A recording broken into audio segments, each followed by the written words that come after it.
She thought inheriting her father's failing farm was a burden. What she found locked beneath it was a legacy that would change not only her life, but the story of the entire valley. If you've ever felt lost after losing someone, or felt like you were facing an impossible choice alone, hit that subscribe button. We're building a community here for stories just like this, and your story matters. The key felt cold in my hand, colder than the sterile air of the conference room. It was an old, standard house key, brass-plated and unremarkable, attached to a faded plastic fob from a hardware store that probably no longer existed. It was the key to my father's house. My house now. Mr. Gable slid it across the polished mahogany table with the practiced, somber air of a man who delivered life-altering news as routinely as the mail. He was a lawyer of the old school, with a suit that was perfectly pressed and a sympathy that felt just as starched. His office overlooked the gray city square, and one of his potted ferns was dying, its leaves curled and brown. It felt appropriate. "Ilara," he began, his voice a low, gravelly hum. "As of 7:30 this morning, on your 21st birthday, the trust established by your father is dissolved. You are the sole legal heir to the estate." The word estate sounded laughably grand. I pictured sprawling lawns and white columns, not the 150 acres of stubborn clay and failing corn I remembered. Not the sagging porch and the peeling paint of the farmhouse where I'd spent the first 10 years of my life. The last 8 had been spent in a series of beige rooms, first with an aunt who smelled of mothballs and disapproval, and then in a state-sponsored dorm for kids who had aged out of a system that never really wanted them in the first place. My father hadn't been a part of that life. After my mother left, he just faded. He'd sent money when he could, his checks arriving in thin envelopes with no return address, just a postmark from a town I barely remembered. Then, 6 months ago, a different kind of envelope had arrived. A thick, cream-colored one from Mr. Gable's office, informing me of his passing. A heart attack. Quick, the letter said. Painless. I hadn't felt anything at first. Just a hollow echo where a feeling should have been. Mr. Gable cleared his throat, pulling a thick manila folder from his briefcase. "The estate consists of the property, the farmhouse, and all its contents. And," he paused, his eyes flicking down to the papers, "the outstanding mortgage and associated debts." He slid a ledger across the table.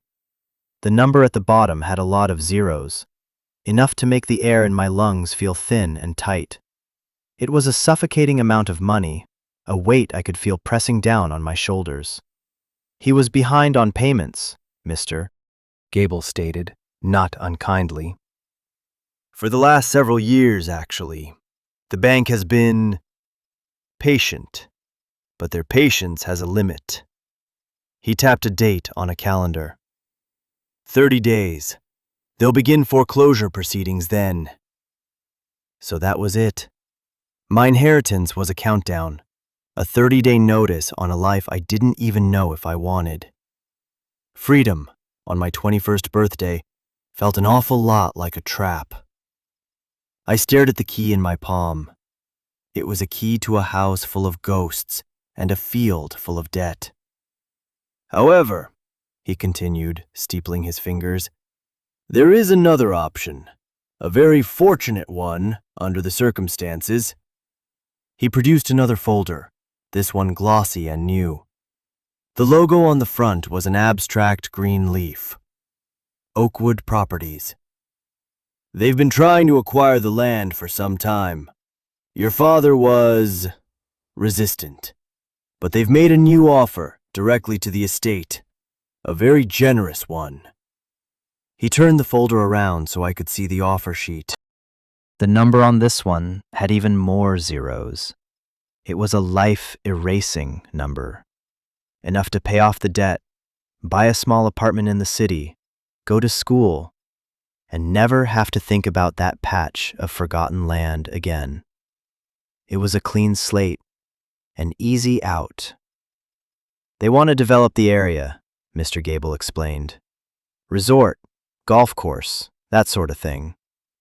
Their offer is more than fair market value. Frankly, Ilara, it's a lifeline. I've taken the liberty of drawing up the preliminary sales agreement. All you would have to do is sign. He slid a pen next to the document. It was heavy and gold. I looked from the pen to the key.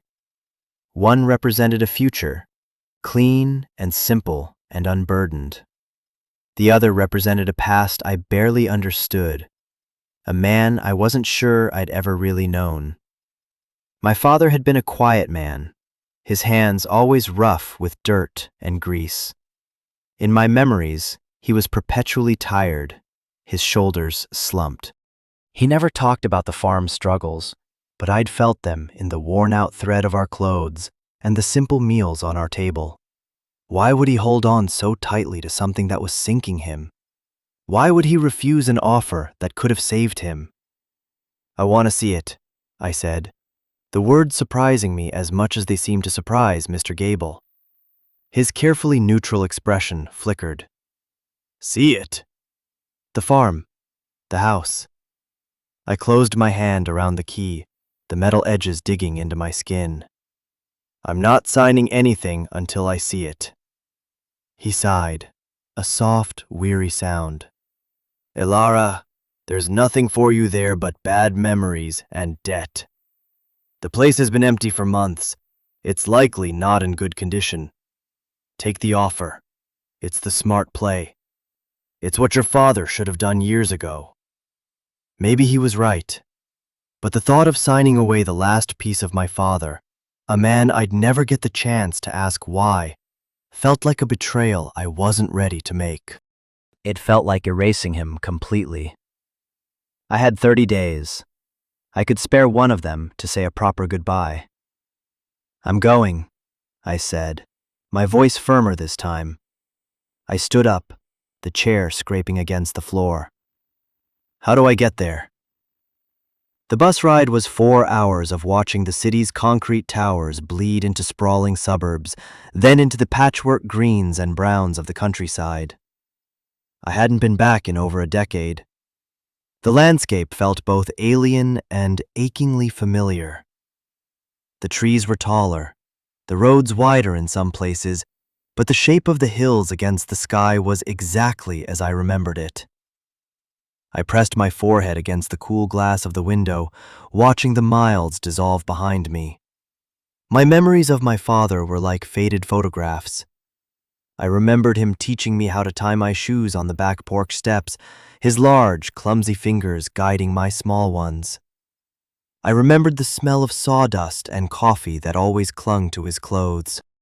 But I also remembered the silence that grew between us after my mom left. It started as a small, quiet thing, a sadness that filled the empty spaces in the house. But it grew, year by year, until it was a solid wall I couldn't find a way through. He'd stopped talking about anything important. He just worked, from sunup to sundown, his face etched with a permanent exhaustion. When he sent me to live with my aunt, he'd told me it was for a better school, a better life. He'd hugged me at the bus station, a stiff, awkward embrace, and promised he'd visit. He never did. The checks came, but he didn't. And I, a hurt and angry kid, had let the silence win. I hadn't called. I hadn't written. And now it was too late. The bus hissed to a stop at a crossroads with a rusty sign that read Harmony Creek, population 412. The driver gave me a curious look as I stepped off, the only passenger to disembark for miles. "You sure this is your stop, kid?" he asked. "I'm sure," I said, pulling the strap of my single backpack onto my shoulder. The air was different here. It smelled of damp earth, cut grass, and something wild and green. The silence was different too. It wasn't the empty silence of a lonely apartment, but a living quiet, filled with the hum of insects and the rustle of leaves in the wind. The walk was 2 miles down a cracked asphalt road. No one passed me. The only sound was the crunch of my boots on the gravel shoulder. And then I saw it. The mailbox, leaning sideways, the name Caleb Reed, faded but still legible. My father's name.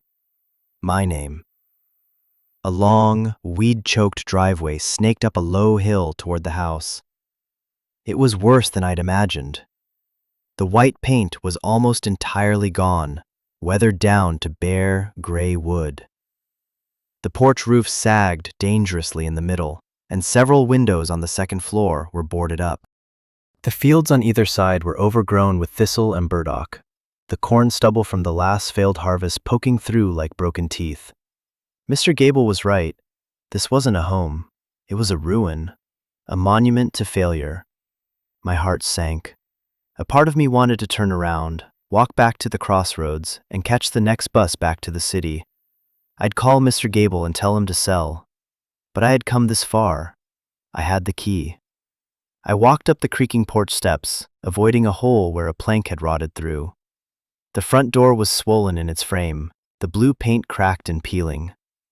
I put the key in the lock. It was stiff, and I had to jiggle it, putting my shoulder into the door before it groaned open with a shudder of protest. The air inside was thick and stale, smelling of dust, mildew, and forgotten things. A fine layer of gray dust covered everything, turning the familiar shapes of furniture into ghostly lumps under pale sheets. Sunlight struggled through the grimy windows, illuminating dancing dust motes in long, slanted shafts.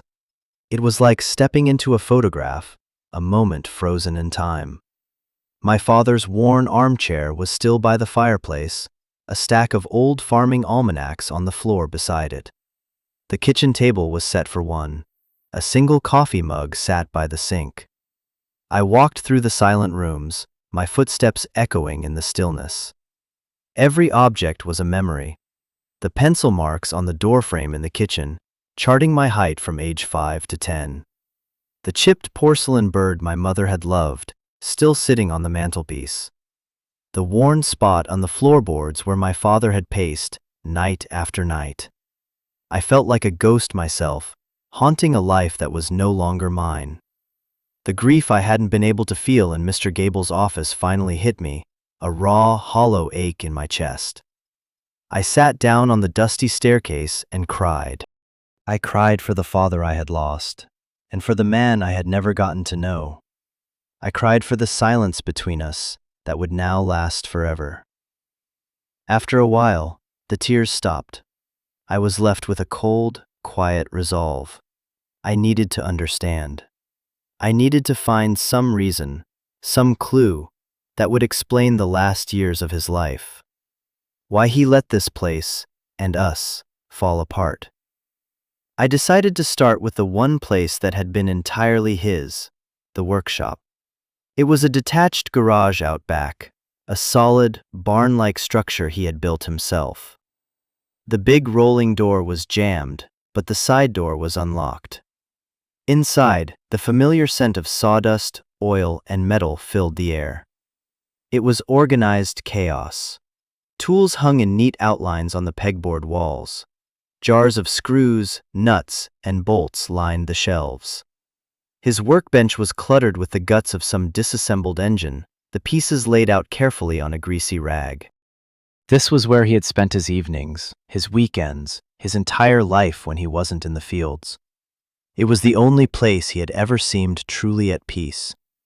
I ran my hand over the cool, scarred wood of the workbench. I wasn't sure what I was looking for. A letter? A journal? Anything.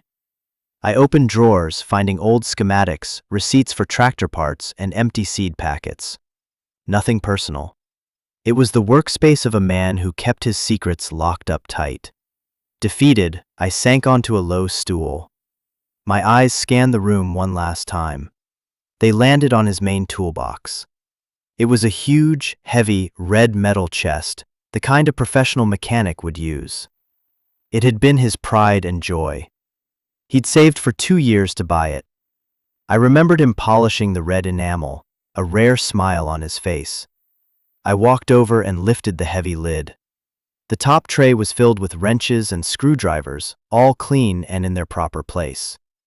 I lifted the tray out. Beneath it were sockets and pliers. I lifted that tray, and the next. I was about to close it, convinced it was another dead end, when my fingers brushed against something soft under the bottom liner. It was a bundle of oily rags shoved into a corner. I pulled them out. They were heavy. Tucked inside their folds was a key. It was nothing like the modern house key. This one was old, heavy, and made of blackened, rusted iron. It was ornate, with a looped circular top and a complex toothed bit. It looked like something that would open a treasure chest in a pirate story or a door in a haunted castle. It felt ancient, and it didn't belong to any lock I had ever seen in the house or on the farm. Holding the key, I felt a flicker of something I hadn't felt all day. Curiosity. A purpose. This key was hidden, deliberately. And if my father had hidden it, it must have been important. Now I had a new question. Not just why, but what? What did this strange, rusted key unlock? I spent the next 2 hours searching. I tried the key on every lock I could find. The old smokehouse, the padlocks on the sheds, the heavy bolt on the grain silo. Nothing. It didn't fit. I went back inside the house, my boots tracking dirt and disappointment onto the dusty floors. I checked every interior door, every closet, even the old roll-top desk in the small room he used as an office. The key was too large, too old-fashioned for any of them. I was starting to think I'd imagined its importance. Maybe it was just an old key he'd found somewhere, a curiosity he'd tucked away. I sat at the kitchen table, turning the heavy iron over and over in my hand. The sun was getting low, painting the dusty room in shades of orange and gold. My stomach rumbled. I hadn't eaten since morning. My backpack had a bottle of water and a protein bar, which I consumed without tasting. The easy answer was still there, waiting for me in the city. Sign the papers, walk away. Let this all become someone else's problem. The key felt heavy in my pocket, a small, insistent weight. A final puzzle. I decided to make one last sweep of the ground floor. I was in the pantry, a small, windowless room off the kitchen. The shelves were mostly empty, save for a few dusty jars of what might have once been pickled beans. The floor was covered in faded, cracked linoleum. But as I stood in the center of the small room, something felt off. There was a faint, almost imperceptible draft coming from the floor. I knelt down, running my hands over the cold surface. In the corner, behind a stack of old newspapers from a decade ago, the linoleum was loose. I peeled it back. Beneath it wasn't wood, but a single, large flagstone. And set into the stone was a heavy, rusted iron ring. My heart started to beat faster. I pulled on the ring. It didn't budge. I pulled harder, my muscles straining. It was sealed tight with age and grime. I looked closer, tracing the edge of the stone with my finger. There, almost completely obscured by dirt, was a keyhole. It was a wide, old-fashioned keyhole, caked with rust. My hand trembled as I took the iron key from my pocket. It slid into the lock with a gritty, scraping sound. It was a perfect fit. I turned it. For a moment, nothing happened. Then, with a deep, groaning click that echoed in the small room, a mechanism I couldn't see released. I grabbed the iron ring with both hands, braced my feet, and pulled with all my might. The flagstone lifted, heavy and protesting, and I swung it aside. A wave of cold, musty air washed over me, a smell of deep earth, damp stone, and time itself. Below me was a set of steep stone steps, disappearing into absolute darkness. My father's house, the house I had grown up in, had a cellar. I had never known. No one had ever mentioned it. It wasn't a root cellar, accessible from the outside. This was hidden, secret. My phone had a flashlight function. I switched it on, its bright, modern beam cutting a sharp path into the ancient dark. The steps were slick with damp, but solid. I took a deep breath, the smell of the cellar filling my lungs, and started down. The space at the bottom was larger than I expected. It was square, the walls made of rough-hewn stone, the air cold and still. It wasn't a root cellar. There were no shelves for preserves, no bins for potatoes. This was something else. In the center of the room stood a simple wooden table and a chair. On one wall, there were bookshelves, empty now, their wood warped by the damp. But my attention was drawn to the object sitting against the far wall, directly in the beam of my light. It was a footlocker, a heavy, dark green, military-style footlocker, secured with a thick, brass padlock. This was it. This had to be it. Whatever my father had been hiding, whatever secrets he had kept, were in that box. The padlock looked formidable, but lying on the floor beside the locker, as if left there for me, was a small, simple steel key. I picked it up. It fit the padlock perfectly. With a sharp snap, the lock opened. My hands were shaking as I lifted the heavy lid. I half expected to find money or something valuable, but it wasn't treasure, not in the traditional sense. The locker was filled with paper. Stacks of leather-bound journals, bundles of letters tied with faded twine, and thick folders full of documents, maps, and photographs. It was an archive, a lifetime of research hidden away under the house. I sat down on the cold, damp floor, pulling out the topmost journal. The leather was cracked with age. The first entry was dated 50 years ago. The handwriting wasn't my father's. It was more ornate, looping. I opened to the first page. "My dearest Caleb," it began. It was a letter, or a journal written as a series of letters, from my grandfather, a man I'd never met, to my father, who would have been just a boy at the time.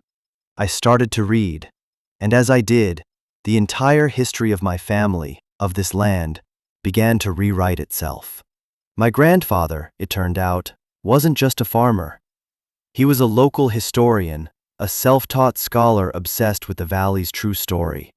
He wrote about the land not as property, but as a trust, a sacred duty passed down through generations. He wrote about the people who had been there before our family, a small community of freed slaves who had founded a settlement called Freedom's Hope in the 1870s. They had built a church, a school, and a small, thriving community on this very land, a place of their own. But the valley had changed. The railroad came through, and with it, men who saw the land not as a home, but as a commodity. Men with money and lawyers. Through a series of deceitful contracts and intimidation, the community of Freedom's Hope was dismantled, its people scattered, their history all but erased. All that remained, my grandfather wrote, was their cemetery, a small, unmarked burial ground on the northern edge of our property, hidden in a grove of old-growth oak trees. He had spent his life trying to find it, to prove its existence, to get it the recognition and protection it deserved. He'd fought against logging companies and developers, the predecessors of Oakwood Properties, who had been trying to get their hands on the valley for decades. It was a lonely, expensive fight. It had cost him everything. He died in debt, leaving the fight and the secret to my father. "Protect this place, Caleb," the last entry read. "It's not just dirt and trees. It's a story. It's a promise. Don't let them pave over memory. Don't let them bury the dead a second time." I sat there in the cold, dusty darkness of the secret cellar, the beam of my phone light illuminating the spidery script of a dead man. My father's silence, his exhaustion, his poverty, it all snapped into focus. It wasn't failure. It was a fight. He hadn't been running from life. He'd been engaged in a war I knew nothing about. He hadn't abandoned me for a failing farm. He had stayed to honor a promise made to his own father. The weight of the developer's offer, the easy out, suddenly felt profoundly, horribly wrong. My phone buzzed in my pocket, the sound jarringly loud in the subterranean quiet. The screen lit up with a name, Mr. Gable. I let it ring, the vibration buzzing against my leg. My mind was reeling. What was I supposed to do with this? This history, this burden, was now mine. The phone stopped ringing, and a moment later, a text message appeared. Elara, I have good news. Oakwood has increased their offer. Substantially. Call me as soon as you can. This is life-changing. I stared at the message, the glowing words a temptation, a siren song. Life-changing money. The freedom to be anyone, anywhere. All I had to do was let them bury the dead a second time. I felt sick. I turned my attention back to the footlocker. There was more. Beneath my grandfather's journals were my father's. His handwriting was familiar, the same blocky, no-nonsense script from the birthday cards he used to send. But these weren't just farm logs. They were journals addressed to me. For Elara, the first one read, in case I can't tell you myself. My breath caught in my throat. I opened it, my fingers tracing his name. My dearest girl, he began. If you're reading this, it means I'm gone. And it means you found your way back here. I'm sorry. I'm sorry for so many things. For the silence. For not being there. I told myself it was to protect you, to keep you away from this fight. Maybe I was just a coward. It's easier to fight a corporation than it is to look your own daughter in the eye and explain why you can't give her the life she deserves. He wrote about the pressure, the constant, grinding battle against Oakwood. They knew about the burial ground. In fact, that's exactly why they wanted the land. An unmarked, unprotected cemetery was a developer's nightmare if it became public. It could halt a project for years, trigger archaeological surveys, and create a public relations disaster. Their strategy was simple. Buy the land, bulldoze the grove of trees under the cover of a standard land clearing permit, and pour concrete before anyone could prove what was there. My father was the only thing standing in their way. He'd spent every dollar he had, and many he didn't, on legal fees, historical research, and land surveys, trying to get official recognition for the cemetery. He'd hired a ground-penetrating radar team once, using the money he should have spent on a new tractor. The survey was inconclusive, but suggestive. It wasn't enough for proof, but it was enough to keep him fighting. They tried to buy me out so many times, Elara, he wrote. Offered me millions. I could have sold, moved to the city, been with you. We could have had a nice apartment, and I could have been at every school play and parent-teacher conference. God, I wanted that. I wanted to give you that life. But every time I looked at their offer, I thought about my father, and I thought about the people buried up on that hill. People who had everything taken from them. Their land, their homes, their history. The one thing they had left was a peaceful resting place. How could I sell that? How could I put a price on that? Some things aren't for sale. I had to stop reading. The words were a blur through my tears. The image I had carried of my father for a decade, a weak man, a man who had given up, shattered. He was a warrior. A quiet, tired, lonely warrior, fighting a battle no one else could see. He hadn't chosen the farm over me. He had chosen to honor a legacy of justice, believing it was the most important inheritance he could leave. He wasn't just protecting a piece of land. He was protecting the very idea that some things are more important than money. I dug deeper into the chest. Tucked at the very bottom, in a waterproof pouch, was a bank book and a simple, handwritten note. This isn't much, the note said. I saved what I could. It's enough for the back taxes, and maybe a little more. Enough to give you a choice. That's all I ever wanted for you, Elara. A choice. You don't have to take up this fight. It isn't your burden. You can sell. Take the money and build a good life for yourself. Be happy. That's all a father ever really wants for his daughter. But if you choose to stay, Know that you won't be defending an empty field. You'll be standing for something. And know that I am, and always will be, proud of you. Love, Dad. The bank book showed a balance of $7,000. Just enough. He had left me a way out, but he had also left me a reason to stay. My inheritance wasn't a farm. It was a moral crisis and a tax bill. I sat there for what felt like hours, the cold of the stone floor seeping into my bones. The world I had known, the simple story of my life, had been turned completely upside down.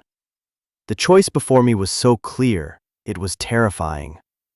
On one hand, there was a fortune, a life of ease, of security. No more worrying about rent or tuition or the next meal. A future free from the past. On the other hand, there was this ruin, this cold, dark cellar filled with the ghosts of forgotten people. A piece of land that demanded everything and offered nothing in return but a fight I would probably lose. It was the easiest, most difficult decision of my life. I thought about the men at Oakwood Properties, with their glossy folders and their life-changing money. They saw this land as a blank space on a map, a problem to be solved with a bulldozer. They didn't see the pencil marks on the doorframe, or the memory of my father's calloused hands, or the unmarked graves of people whose stories had been stolen. They saw profit. My father saw a promise. What did I see? I finally stood up, my legs stiff and numb.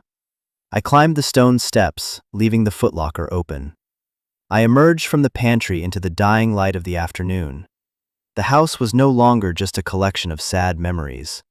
It felt different now. It felt like a battleground. It felt like home. I pulled out my phone. My hands were steady now. I scrolled to Mr. Gable's number and pressed call. He answered on the first ring. "Elara, I'm so glad you called. Did you get my message? It's an incredible offer. We should move on it immediately."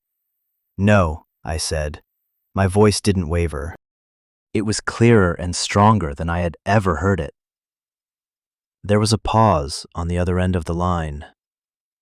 "No." "What do you mean, no?" "I mean, no thank you, Mr. Gable. We will not be accepting Oakwood's offer. Not now, not ever. Please inform them that the property is not for sale." "Elara, you need to be sensible," he sputtered, his calm professionalism gone. "You can't possibly afford to keep that place. The bank will take it in less than a month." "I'll be in your office tomorrow morning at 9 a.m. to pay the outstanding property taxes," I said calmly. My father left instructions, and he left me everything I need. I hung up before he could argue further. The next few weeks were a blur of activity. I used the money my father had left to pay the most urgent bills, buying myself a little breathing room with the bank. I moved my few belongings from the city dorm into one of the dusty upstairs bedrooms. I started cleaning. I scrubbed floors, washed windows, and patched the hole in the porch. I aired out the stale memories and let the fresh country air inside. It was hard physical work, and every night I fell into bed, exhausted and aching, but with a sense of purpose I had never felt before. The cellar became my headquarters. I brought down a better lamp and spent my evenings poring over the journals and documents, organizing my grandfather's and father's research. I was piecing together a story that had been deliberately buried. I found old county maps that hinted at the settlement's existence, census records that listed the family names, and my father's detailed notes from his fruitless search for living descendants. He had been so close. Oakwood Properties didn't give up easily. A week after my call with Mr. Gable, a sleek black car rolled up my driveway. A man in a suit far too expensive for the country got out. He was smooth and friendly, introducing himself as a representative from the company. He talked about community development and job creation. He handed me a new, even bigger offer, printed on heavy cardstock. "We just want to be good neighbors, Ms. Reed," he said with a plastic smile. "A good neighbor wouldn't try to bulldoze a cemetery, I replied, handing the folder back to him. The smile vanished from his face. He knew that I knew. He got back in his car and drove away, but I knew it wasn't the end. It was just the beginning. The fight my father and grandfather had fought alone was now mine. But I realized something they hadn't. I didn't have to fight it alone. My father had been a private man, from a generation that didn't ask for help. But I was different. I started talking to people. I went to the local historical society, a small, dusty room in the back of the town library.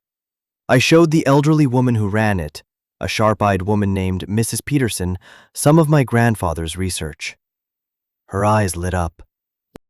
She had heard rumors, local legends, about the lost settlement, but had never seen any proof. I started a blog, a simple website where I began to post the story of Freedom's Hope, uploading copies of the documents and my father's journals. I told the story of his quiet, 30-year fight. I didn't know if anyone would read it. For the first few days, there was nothing. Then an email arrived. It was from a woman in California. Her great-great-grandmother, she wrote, was from a small settlement in Harmony Creek, but the family had been forced to leave, and the story of where they came from was lost. Her family name matched one from my grandfather's census records. Another email came, then another. They were from all over the country, descendants of the families of Freedom's Hope, their histories fractured and scattered. They had been searching for generations. I wasn't just uncovering a cemetery, I was reconnecting a family. Things started to change. A regional newspaper picked up the story. A young, ambitious reporter drove out and interviewed me, taking pictures of the farmhouse and the grove of oak trees. The article went viral online. The story of the small-town girl standing up to a big developer to protect a lost piece of African-American history was a powerful one. If you've made it this far in the story, I just want to pause and say thank you. This part of my journey was incredibly lonely and scary. Sharing a story like this feels vulnerable, but it's stories like these that connect us. If you've ever had to stand up for something you believe in, even when it was hard, let me know in the comments. I read every single one, and I believe that in sharing our struggles, we find our strength. Now, let's get back to what happened next. The publicity was a double-edged sword. It brought support, donations to a legal fund I set up, and volunteers who came to help me clear the overgrown fields. But it also brought more pressure from Oakwood. Their lawyers sent threatening letters. Their tactics became uglier. Survey stakes with their logo appeared on my property line overnight. But now, when they pushed, the world was watching. The descendants I'd found formed a committee. With the legal fund, we hired a new, better team of archaeologists. This time, with my father's detailed research to guide them, their ground-penetrating radar found it. Clear, undeniable anomalies beneath the roots of the old oaks. The unmistakable patterns of a forgotten burial ground. It was the proof my father had spent his life searching for. The state's historical commission got involved. The site was declared a place of historical significance and granted permanent protection. Oakwood Properties quietly withdrew their project and their offer, issuing a sterile press release about pursuing other opportunities. We had won. The day the official historical marker was installed at the end of my driveway was a beautiful, clear autumn afternoon. The descendants came from all over the country. We stood together in the grove of oak trees, a place that was no longer a secret. There were tears and prayers and songs. An elderly man, the grandson of the last pastor of the Freedom's Hope Church, stood and spoke. He didn't talk about the injustice or the anger. He talked about memory and about how a story, no matter how long it's been buried, can never truly die as long as someone is willing to listen. I thought of my father. I wished he could have been there to see it. But then I looked around at the faces of the people gathered, at the protected land, at the farmhouse standing proud on the hill, and I realized he was there. This was his legacy, his victory. Life on the farm is quiet now, but it's a good quiet. the house is slowly coming back to life. I've started a small organic vegetable farm on a few of the acres, selling at the local market. It's not a lot of money, but it's enough. The descendants have formed a foundation to maintain the cemetery and are working on building a small museum and educational center on a piece of the land I donated to them. The place is no longer a monument to a forgotten past, but a beacon for a shared future. Sometimes, late at night, I go down into the cellar. I keep the journals and letters there on new, dry shelves. It's not a dark, secret place anymore. It's the heart of the house. It's a reminder of where I came from and of the incredible, unexpected inheritance my father left me. He didn't leave me money or an easy life. He left me something far more valuable. He left me a story to protect, a community to build, and a purpose that fills my days. He left me a choice, and in making it, I finally found my way home. My father taught me that inheritance isn't about what you're given. It's about what you choose to carry forward. It's about the promises you keep, especially to those who can't speak for themselves. Every one of us has a legacy we are a part of, a story that is ours to tell. What story are you a part of? What promise are you keeping? Let me know in the comments below. Your story is welcome here, and it matters. And if this story meant something to you, please subscribe and become a part of this community. We're all just trying to honor the past while we build a better future, and it's a little less lonely when we do it together.